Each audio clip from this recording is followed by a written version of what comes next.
Welcome to Ethos Effect. Welcome to the Ethos Effect podcast.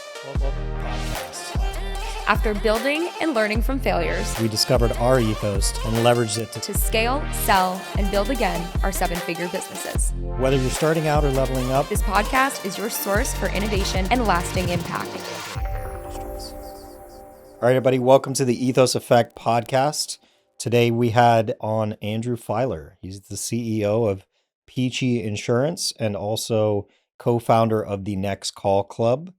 We know Andrew. We've known him for quite some time, back to 2017, when we were both earlier in our business. So it's super cool catching up with him, hearing everything that's going on. I remember we went down to an office in Fort Myers that he was working in. You know what story I'm trying to tell, don't you? Yeah, too. Well, it was you that thought it was funny, so why don't you share the story? Well, it's just a difference in what we did in insurance. And that's the great thing about financial services and insurance. So you can work with any type of customer in any setting that you wish. Like, you can really make this business your own. So for us, we're working with large corporations. Some of them might be attorneys, some of them might be construction workers. So overall, you have a way you have to present yourself because you're going to go face to face. With his line of insurance, he is mainly working with his clients, or almost exclusively, probably exclusively, over the phone, right? So it was just a difference in our industry. We got to dress up, and I'm wearing a suit, and I got to have a briefcase. And we went to their offices, much more relaxed.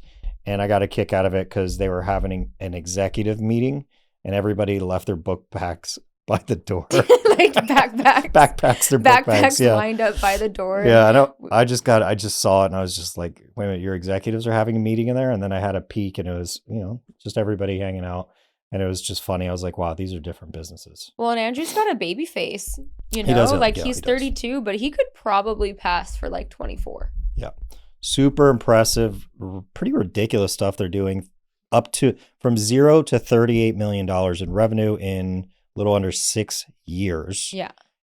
I mean, so impressive because like in the captive model he's in, we know those agencies, they don't do that. And actually he didn't talk about that, but I'd love to know next time we talk to him where he falls in that nationwide with that company. Mm-hmm. Because if it's not one, it's number 2, and he's 6 years in. Yeah. And he's 32.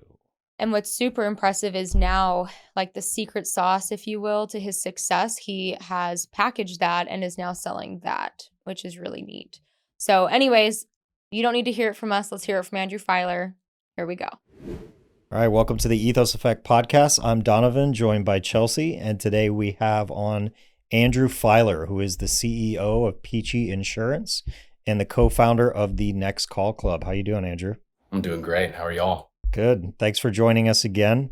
I'll have to admit, we actually shot this with Andrew a few months ago, and turns out we had no audio. So he was kind enough to come back and have the conversation again with Chelsea and I. Yeah, absolutely. No problem at all. We're glad that you're here. And we were just kind of talking about this before the show started, but that was actually one of my favorite conversations that we've had so far. And I think one of the reasons is because you are so impressive. And to give everybody a little bit of a background on how we know each other, Andrew, Donovan, and I met, was it 2017 or 18? I think it had to have been 2018 because I was already living in Atlanta at that point. So 2018 or maybe early 2019. One of the ways that Donovan and I scaled our business in the early days was by partnering with P&C agencies, leveraging their goodwill in the community to build relationships with our prospects. And you happen to be part of that circle. So why don't you kind of let everybody know where you started and where you're at now? Sure. So I am 32 years old, been in the insurance industry pretty much as long as I could have been. I went to college in Fort Myers at Florida Gulf Coast University, did finance, economics undergrad, didn't really want to work in wealth management, didn't want to work on Wall Street, had no idea what I wanted to do, but knew I needed a quote unquote adult job because I was serving tables at the local country club, which was awesome. The money was great. The first insurance job I took was a pretty hefty pay cut, which was a bummer. But all things considered, it worked out pretty well. So I started at a State Farm agency, cold calling businesses, trying to get past the old gatekeeper, trying to understand who their drivers and cars were, and so I could quote their commercial auto insurance. And it sucked. I hated it.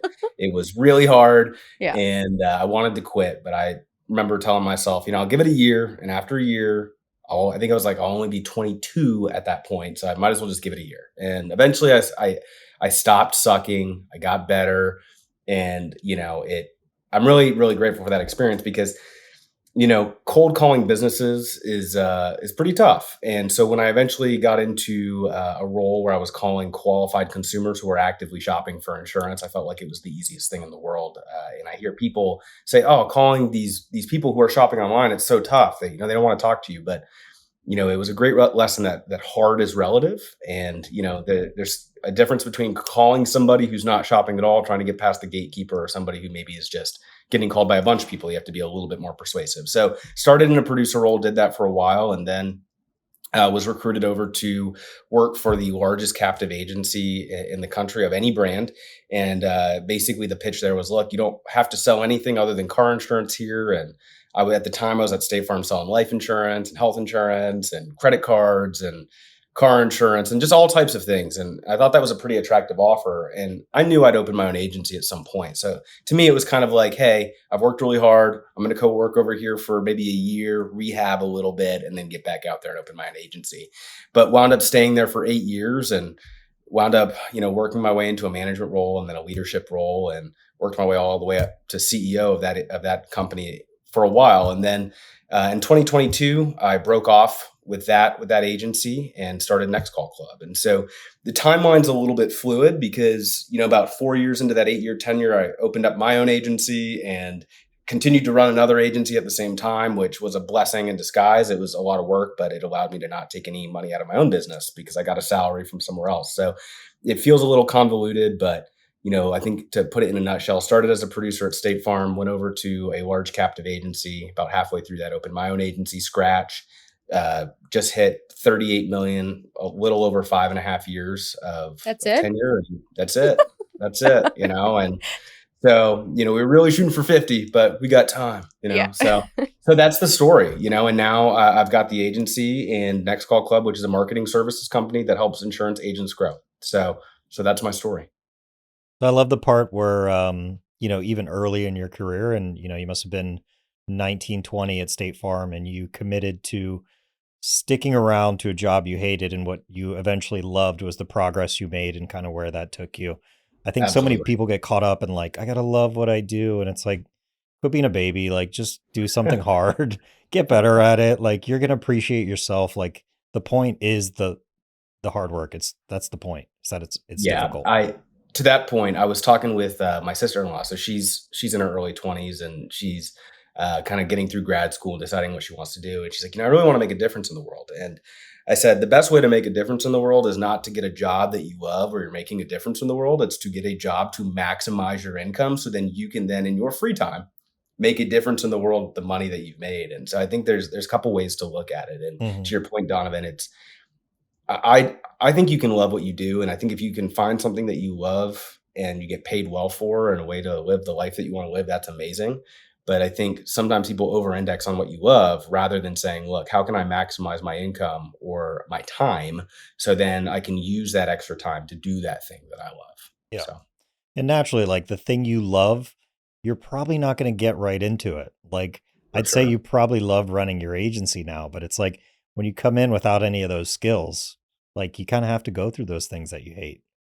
Absolutely. Yeah. I think the environment that I have today with the team that I have and the group of people who are around me is amazing. And I think that is what makes my experience running the agency so fulfilling.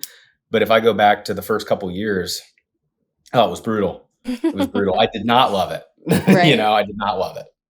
I know, Andrew, that you've scaled businesses Mhm. very well, and I really want to dive into that and maybe some specifics if you're willing to share, or even Yep. like a failure story, because I feel like a lot of the times we talk about scale and everybody's like, build a good culture, hold Yeah. people accountable, right? And we say this sort of fluffy shit without really getting like tangible over it. So Mhm. yeah, tell me Sure. something. Tell me something tangible. You know, I think when people think about scale, they're trying to say, how do I get really big really fast? And they don't think about what are the trade-offs that are required to happen to make scale possible. And so what do I mean by that? A lot of people open a business and they have a necessity to make money. And I get that, right? You've got to pay your bills, you got to take care of your family. And one of the challenges with opening a business is sometimes you don't get paid for a while. And if you have to pay yourself, you are taking away capital or resources that could be used for growth. And so what I always tell people is that there's this myth out there. I don't know where it comes from. I think maybe just perception or hope or desire or dreams is that you can be both profitable and grow rapidly at the same time. And that is a pipe dream. You have to have an extremely niche, differentiated product in order to make that happen. And so typically, if you want to grow, that costs a tremendous amount of money. You're going to lose money or maybe break even. And that you have to have capital from somewhere. And so some people use debt, some people use family money, some people use their own money. There's a lot of ways to do it. But me and my business partner, we didn't pay ourselves for like the first 4 years, out of our own business. And I think I talked about, we ran that other agency and that paid a salary and that allowed us to do that. And so the first thing I always tell people is if you want to scale, you need to be mentally prepared to lose money. You need to see that cash account going down month over month. You need to be able to see a negative number on your profit and loss statement and be okay with that. That is part of scale. You can absolutely grow and scale without being, having a massive cash flow drain, but it's incredibly hard and you need to be in the right environment. Let me put my phone here on D&D. And the other thing I'll say is that a lot of people think it's the big ideas that lead you to scale. It's not the big ideas. The big ideas are easily copied. Everybody can do them, right? I think about how did we grow our agency, and we say, well, we did a lot of outbound calling on internet leads, aka people shopping online for insurance. But the reality is that's the big piece of it. It's all of the little ideas. It's all of the iterations. It's all of the small things and tweaks that make up your processes over time that are usually crowdsourced from the group, not one person, that make your business robust, differentiated, and able to scale. And so I think those are kind of like two pieces around scale, and I think another one is like, I have a lot of debt. I'll be very honest with that. I have a lot of debt, and I've used debt to acquire agencies or use capital to pump into the business to fund growth. And so those are just a few quick, nuggets around scale. I always kind of like to go back to the saying, and it's uncouth, right? It's like everybody wants to live like Diddy, but nobody wants to grind like Puffy. It's Let's like go. two different characters or archetypes here to live this way. I really hope we make a Wow, reel out of that. Nowadays, that's a tough one. Yeah, like I said, maybe uncouth, but Yeah. it's but that's what I'll say about scale. And then I think the other thing I'll say about it too is I can look back and talk about like regrets that I have or mistakes that I've made. And, I think there's two ways to look at it. Like one of the things that I think about a lot is I didn't think about customer retention or really experience until year 4 of the business. And I talk about this a lot. That is one of my regrets is if I would have focused a little bit more on retention, how much bigger would the agency be? How much more cash flow would we have? That probably could have insulated the cash flow drain a little bit. So on one side, I think I probably over-indexed on sales too much. Another piece, right, and maybe this is just me justifying it or rationalizing in my brain, is that at the same time, I put first things first, right? Sales was the most important thing that we needed to grow at the time, and it was what we were the best at, and it's what we had figured out, and we were efficient at, and so we doubled down on that, tripled down on it, maybe even. So, I think there's two ways to look at it.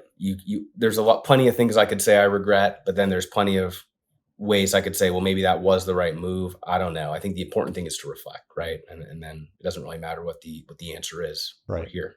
Can't change it. At the same time, I mean, it's on the job education, as long as you're For sure. making those tweaks and improvements, it's just like you said with your process, like those small day-to-day stuff. It's just not helpful to sit there and dwell on the issues you may Yeah, or may not have when things are still moving in the right direction. There's no tragedies in the business. exactly. Everybody feels good and you have a good company behind you. Like, Yeah. keep it moving.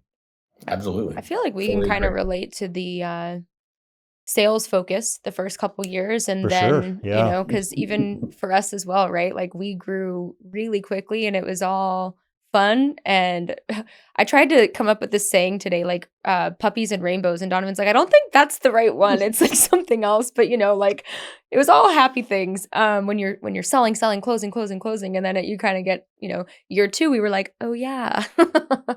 Retention, customer service. Not that we didn't have great customer service, but we didn't have a process to make it Right. repeatable without us doing it.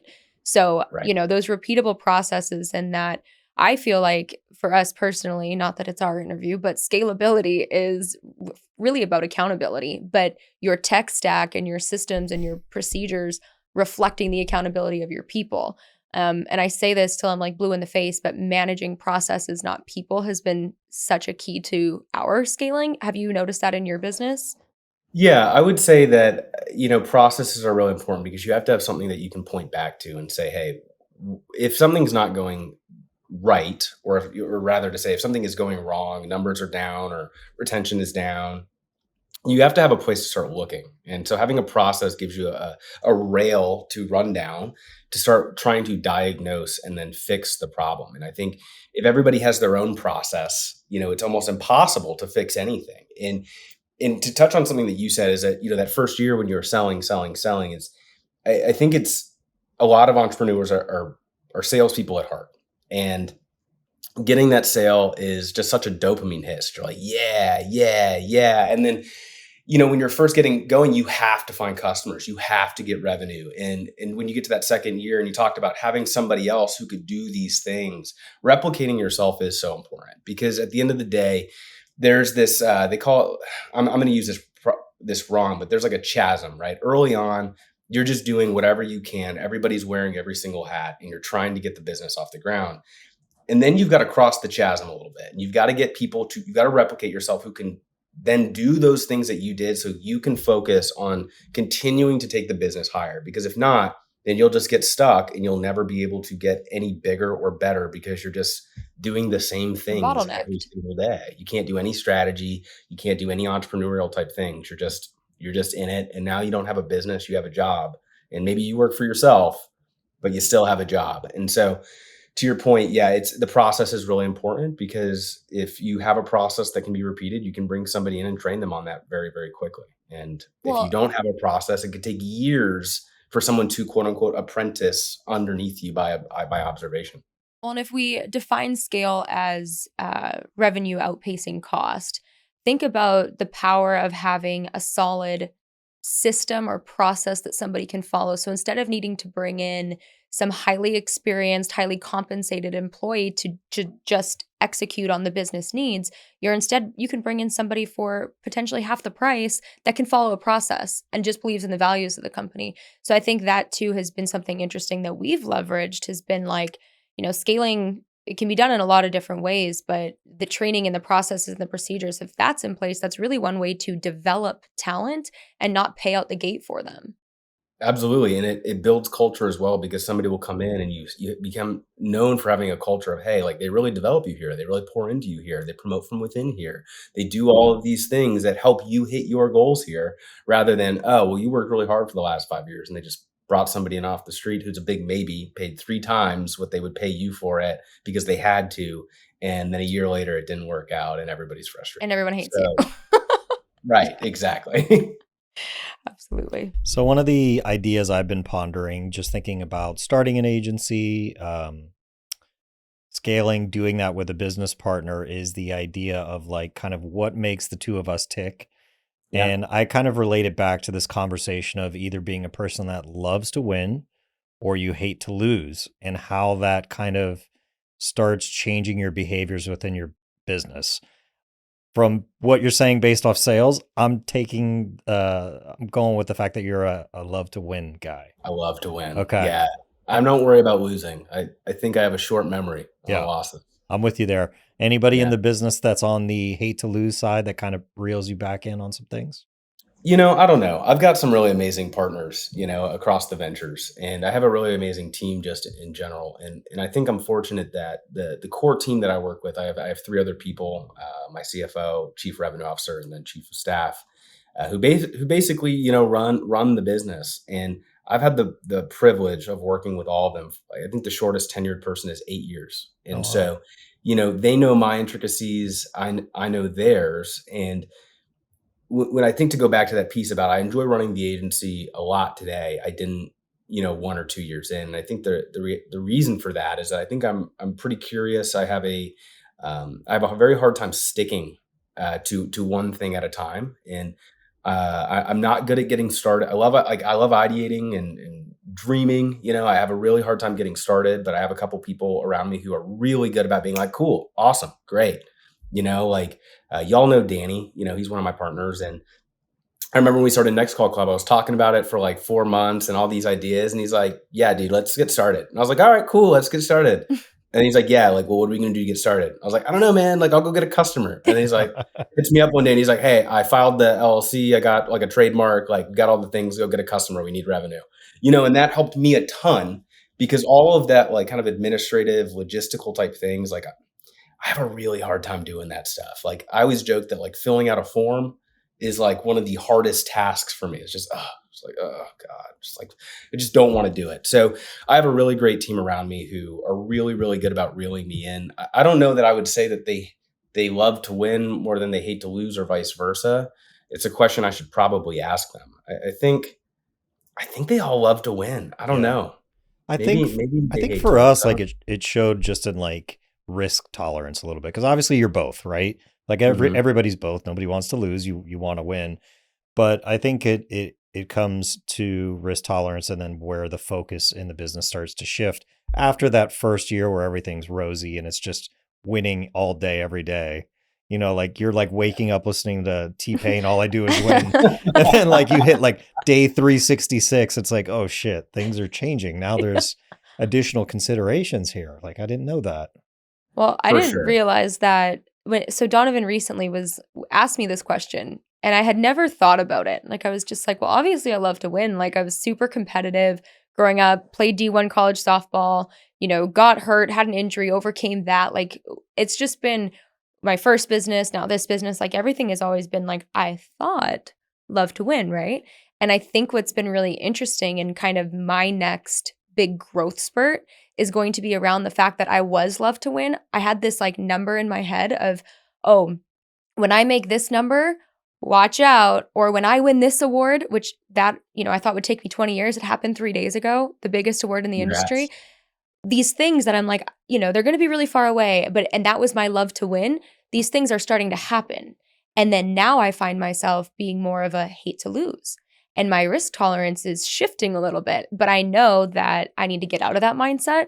But I think that's why Donovan was asking the question is because we literally just had this conversation and I would have never thought that I would have transitioned to a hate to lose person. But I also think that if people are naturally that way, we're not talking shit about you. It's just, you need to have both. But I really think on a personal Oh, we all note, have both. yeah, Yeah, we like all you we all said. have both. It comes out in different ways. And we've just been talking to different business owners and people with partners kind of about that idea, like kind of just exploring it for ourselves really to figure Yeah. out. What's next? Yeah. And I think, everybody has both. And I think it probably depends, what season of life you're in, right? The life changes, things change. And, I think to your point about you're now achieving all the success you thought would take way longer than it did. And that alone is a lesson because I've done that too. Where I'm like, oh man, it'll take me this many years to do this. And then it Yeah. happens in a third of the time or half Yeah. of the time or whatever. And it's a lesson to say, it's like, look, maybe I am being a little bit more protectionist than I thought. Maybe I'm tempering my own expectations so I don't let myself down rather than going for something really big. So I've definitely had those moments. I'm not saying that's what you were doing, but No, I think it's that's one of the things. 100%. But we also live in this. I think when we're all building audiences online, right? We're all building these followings across various platforms, and sometimes what happens, and I think kind of it can be kind of toxic if you let it be toxic, is that it becomes a "what have you done lately" type of environment, right? So it's like if you win this award and then you don't win it again, right? Does that somehow make you less than? And it can make you feel that way. It's not true. Nobody thinks that about you, but sometimes we think that about ourselves if we don't have that award or that number to post or whatever. And I read this really amazing book called The Status Game, and it talks about like all the intricacies of human psychology and how it all comes back to status and these different status games. And most of the time, we're playing status games with ourselves and not even really with anybody else. Nobody And else so, cares. yeah, nobody else cares, right? It's like that meme with the person on like the first podium and the second podium, and they have their medals, and the third guy's like flicking off the crowd, drinking booze. Like, yeah, I think that's all of us building audiences online a lot of the time. Oh, that's so true. Um, Share with us your ethos. And actually, I'd be curious to know if it's the same as your partner's. Yeah, I wrote this earlier today, and I can't even remember what I wrote. And but what I would So say is is, I that think profound? I It don't is even remember what I today. wrote, but I actually, it just came back to me, right? Because I was just like, sometimes people ask me these questions, and when it's framed in a way like that, I have a really hard time landing on it. And so I always have to go back to myself, like, what is a phrase or an idea that I continually talk about a lot that I truly believe in? And I heard it once upon a time. I can't remember who said it, but it said the world gives to the givers and takes from the takers. And that is really, I think, my one of my biggest guiding principles. And I sat down a few years ago and I decided, I was like, what do I want my values to be? Right. I was like, what do I think my values are today? And what do I want them to be? What do I want to aspire them to be? And generosity was one of those things. And I think for a long time, I shied away from generosity because I didn't have any money. And, that was a kind of a limiting belief, because in my mind, the only way to be generous was to give people money, right? It didn't happen to be help or time or energy or resources or emotional energy or anything else. And so when I reframed that, I said, I really want to be more generous in a lot of ways. I want to give more than I receive in every relationship, but not have any expectation of return. And so that, I think that's probably my biggest guiding principle is, the world gives to the givers and takes from the takers. I would say that like my business partnerships, I think their guiding principles are probably a little bit different. I think I tend to be, and this sounds so, as I'm about to say it, it sounds like I'm self-promoting. I think sometimes I tend to be too generous. I want to give things away for free on things that I probably should be charging for.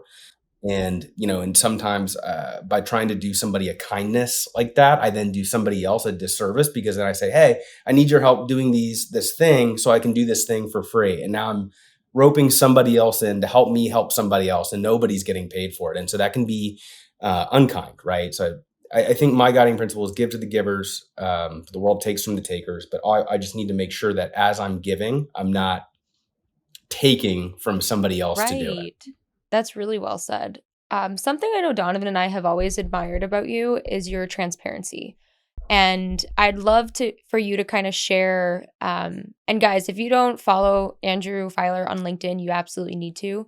Especially if you're running a business, the accountability and the transparency, they literally put out their numbers, like their real numbers, kind of like JLD, John Lee Dumas, Mhm. and his wife, Kate.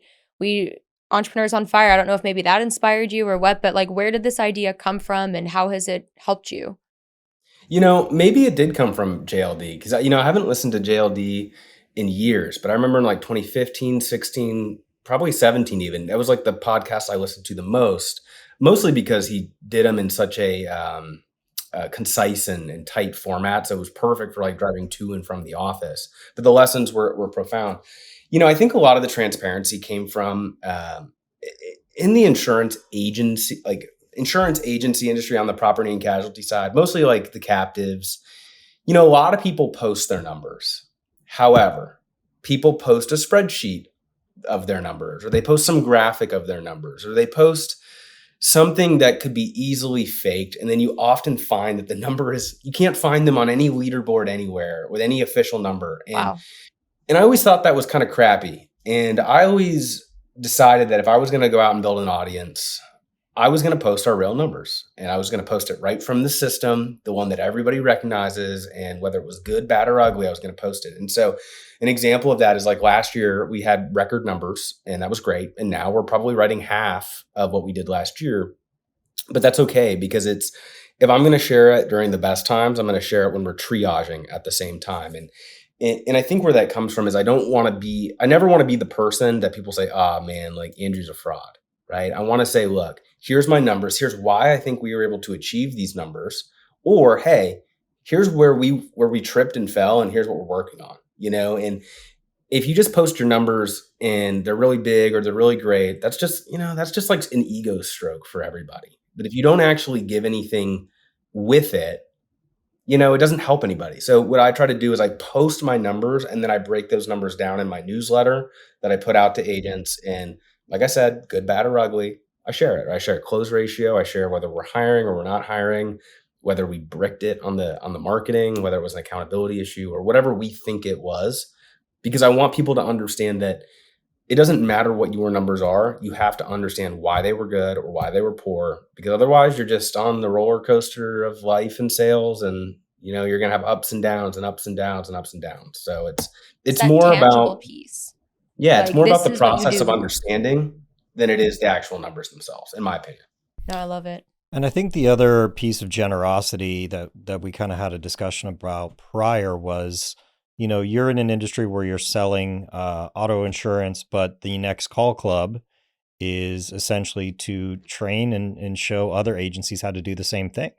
So that's something we've seen often with people on the podcast, that they are generous with their kind of secrets, if you will, or how they operate with their agency, just like you are with your revenue, but also with how you're acquiring clients. So tell us a little bit about the Next Call Club, the goal for it, how it's going, what you're able to do for agencies. Yeah, sure. So, when we decided we wanted to do some type of consulting or business service and thought about what we wanted to do to add value to agents. And so obviously like our part of our mission is to generate income. But it's not just to generate income. We believe very strongly that if you have a good mission and you have a good value proposition to help people with a much or a big need, the revenue is going to come with it. And so we tried to think about, what do people need help with? What are we uniquely good at? And so one of the biggest issues that agents were facing was that they were just paying an absurd amount of money to acquire a customer. They maybe were sending out a ton of direct pieces of direct mail to try and get people to call in, and they were getting, a cost per acquisition that was like 3 to 4 times what we were getting on internet leads. And then we would talk to people about internet leads and they'd say, well, it's like, I can't get anyone to call and they suck. And like, we knew they didn't suck, but we also know that not every internet lead is created equally. And so people would buy a live transfer call, basically somebody who's already on the phone, and just get it piped into their agency. And they're paying like 80, 90, $150 for an opportunity just to talk to somebody, not somebody who's going to buy, but somebody who's going to just have a shot at them. And I said, you cannot grow your agency if you're spending this much money on marketing. You'll just never grow. It'll just never happen. And so we decided to take kind of like a twofold approach and said, look, we can help agents get better internet leads, typically at a better price. And so we do that by understanding the ecosystem in which internet leads are generated and traded and sold. Because if you buy an internet lead from company A, it doesn't mean that company A generated it. Company C might have generated it, but company C didn't have any distribution. So A bought it from C to distribute it. And that happens all the time. So understanding the back end ecosystem and then understanding where's all the fraud happening, like where all the quote unquote fake leads, they do exist, happen, and how do you block those? So that was one part of it. So let's get people better quality data of consumers who are actually shopping in a way that's compliant with FCC and TCPA guidelines. The other piece of that was, look, at first we were going to say, well, we're going to help teach you and your agency how to call these leads in a way that you'll have success like we did. We were going to teach people how to fish because we didn't want people reliant on us forever. After a while, after like, I think maybe it was 4 or 5 months, everybody's like, could you just do this for me? Could you just make it turnkey? Could we just pay you to do this for us? And so we said, fine. So now we actually provide this, we go out and hire somebody and subcontract them. We basically lease that employee who will then call your leads, transfer, and we manage them day to day. And so, the reality is that it's our job to help people get a better cost per acquisition, to decrease the cost that they incur to talk to prospects who want to talk to them. And if there's somebody who says they don't want to talk to you, but they filled out a form online, well, it's our job to be persuasive enough to say, look, it's worth your time. And so we think that's very easy. Other people don't think it is, but I think that's just our kind of zone of genius, so to speak. It's what we're very uniquely good at, and we double down on that. And then we have 4 data analysts on the back end who are constantly looking at the data, trying to improve it and optimize it over time. But all those little iterations and tweaks that we talked about. So in a nutshell, basically what we've tried to do is build a business in a box of saying, what is, Peachy Insurance outbound calling program that helped them go from 0 to 38 million in under 6 years? How can we sell that business in a box to other agencies who need it and want to grow? What do you feel like is next for you, either on the Peachy Insurance front or Next Call Club, or like that big goal that kind of scares you a little bit? Yeah, I think for me, I just got back from a 17-day trip to Italy, which was amazing. It's some you guys have me like as refreshed as I'm going to be, and I think about these types of things a lot. And when you're in it and building and doing all the things, you're so busy. It's hard to think about which way you want to go. And so I think it was like around day 7 or 8. I think like the chatter in my head finally cooled. I remember someone from the office hit me up about something that was kind of trivial, and I was just like, I don't care. I was at that point where I was like firmly on vacation. And I was just like, I don't care. And that's when you can start to think about which way do you want to go. And so I think we have some decisions to make to, on the Peachy Insurance side. Do we want to keep scaling up? We've talked about this idea of $100 million agency. There's pros and cons to that. And the question is, do we still want to do that? I don't know that we do, or at least we maybe want to take a break from scaling up and harvest for a few years and make some money, kind of build the foundation a little bit wider before going taller. On the Next Call Club side, I think it's so wide open. We have so many ways that we can go. We have the core business. Part of it's very scalable. The other part of it is not so scalable. The piece about helping agents with leads, very scalable. The piece about helping agents call those leads, not as scalable. And Right. so we need to make a decision of, do we want to continue to grow both parts of those businesses? Do we want to really index on one, or do we want to go another direction? For me, the thing that excites me the most is building a community around Next Call Club.